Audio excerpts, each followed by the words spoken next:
ನಮಸ್ತೆ ರೈತ ಮಿತ್ರರೇ. ಇದೊಂದು ತೋಟ ದುರ್ಗದ ಸುತ್ತಮುತ್ತ ಒಂದು ಪ್ರದೇಶದಲ್ಲಿದೆ.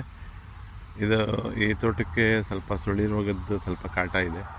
ಬೇರೆ ಗಿಡ ಎಲ್ಲ ತುಂಬ ಒಂದು ಹಂತಕ್ಕಿದ್ದಾವೆ, ಬಟ್ ಅಲ್ಲಲ್ಲಿ ಇವಾಗ ಸುಳಿ ರೋಗ ಕಾಣಿಸ್ಕೊಂಡಿದೆ. ಇದು ಬೇಸಿಗೆಯಲ್ಲಿ ಕಾಣಿಸ್ಕೊಳ್ತಿರೋದ ಒಂದು ಸುಳಿ ರೋಗ. ಇದು ಮಧ್ಯ ಸುಳಿನೇ ಸ್ವಲ್ಪ ಡ್ರೈ ಆಗಿಬಿಟ್ಟಿದೆ. ಅದೇ ಸ್ವಲ್ಪ ನೀರೇನೋ ಜಾಮ್ ಆದಂಗೆ ಕಾಣುತ್ತೆ. ಅದೇ ಸುಳಿ ತಿಗಣೆ ಮತ್ತು ರಸಾಯನ ಕೀಟದಿಂದ ಆಗಿರೋಂಥ ಒಂದು ಸಾಧ್ಯತೆ ಜಾಸ್ತಿ ಇದೆ. ಮೊದಲೇನು ಇದಕ್ಕೆ ಸ್ವಲ್ಪ ಈ ರೋಗ ಅಟ್ಯಾಕ್ ಆಗಿತ್ತು. ಆವಾಗ ಔಷಧಿ ನಾವು ಸ್ಪ್ರೇ ಮಾಡಿದ್ವಿ. ಬೇಸಿಗೆಯಲ್ಲಿ ಇದಕ್ಕೆ ಸ್ಪ್ರೇ ಮಾಡಬೇಕಾಗಿತ್ತು. ಕಾರಣಾಂತರದಿಂದ ಸ್ವಲ್ಪ ನೀರು ಕಡಿಮೆ ಇರೋದ್ರಿಂದ ರೈತರು ಅದಕ್ಕೆ ಸ್ಪ್ರೇ ಮಾಡಿಲ್ಲ. ಹಾಗಾಗಿ ಸ್ವಲ್ಪ ರೋಗ ಜಾಸ್ತಿ ಇದ್ದಂಗಿದೆ. ಒಂದು 50 ಗಿಡಕ್ಕೆ ರೋಗ ಇದೆ.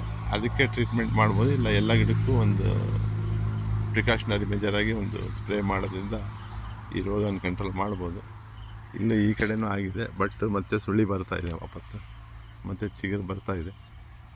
ಅಲ್ಲಲ್ಲಿ ಸ್ವಲ್ಪ ಆಗಿರುತ್ತೆ. ಒಂದು ಕಡೆಯಿಂದ ಸ್ವಲ್ಪ ಬೇರು ಕಟ್ಟು, ಸ್ವಲ್ಪ ಟ್ಯಾಕ್ಟ್ರ್ ಜಾಸ್ತಿ ಹೊಡೆಯೋದ್ರಿಂದ ಬೇರು ಕಟ್ಟಿದಾಗ ಆಗಿರೋದು ಸಾಧ್ಯತೆಯೂ ತುಂಬ ಜಾಸ್ತಿ ಇರೋದ್ರಿಂದ ಕಾಣುತ್ತೆ. ಕೆಂಪು ಭೂಮಿ ಸ್ವಲ್ಪ ಪೊಟ್ಯಾಷ್ ಕಡಿಮೆ ಇರುತ್ತೆ, ಹಾಗಾಗಿ ಸ್ವಲ್ಪ ಕೊರತೆನೂ ಕಾಣುತ್ತಿದೆ.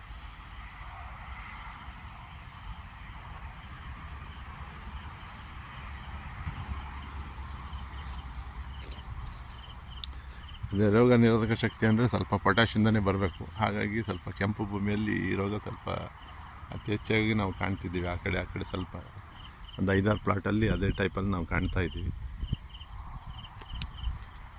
ಇಷ್ಟು ಹೇಳ್ತಾ ನಾನು ಮಾರ್ಕ್ ಮುಗಿಸ್ತಿದ್ದಾನೆ.